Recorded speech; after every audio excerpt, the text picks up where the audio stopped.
Rappeler que le géant Total est responsable, et vous le savez, de près de 1% des gaz à effet de serre dans le monde, soit l'équivalent des émissions de la France. Et c'est effectivement le premier émetteur français de gaz à effet de serre. Et je ne reviendrai même pas sur les nombreux projets climaticides de Total, en Ouganda ou en Tanzanie, et ce, au mépris des droits humains et de l'environnement. La multinationale, vous le savez, elle s'obstine dans un modèle économique qui est basé tout simplement sur l'exploitation des énergies fossiles, qui sont, nous le savons, et je tiens à le rappeler encore une fois, la principale cause du dérèglement climatique et qui sont responsables à elles seules de près de 80% des émissions de dioxyde de carbone.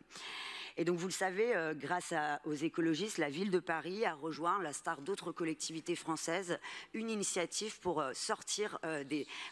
pour adopter un traité international de lutte contre les énergies fossiles. Et donc, il s'agit avant tout de cohérence, mes chers collègues, puisque après 7 juin, la coalition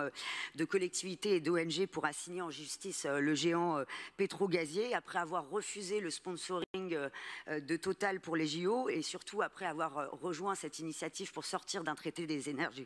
énergies fossiles. La mairie de Paris ne peut garder le silence et doit prendre une position publique très claire pour dénoncer ce sponsoring et refuser toute présence ou visibilité de Total Énergie dans les événements qui sont prévus dans notre ville. Et plus largement, vous le savez, nous les écologistes refusons de nouer des partenariats non vertueux avec des entreprises climaticides, et c'est donc le sens de ce vœu que je vous invite, mes chers collègues, à voter massivement à l'unanimité pour dire non au greenwashing de Total sur notre territoire. Je vous remercie.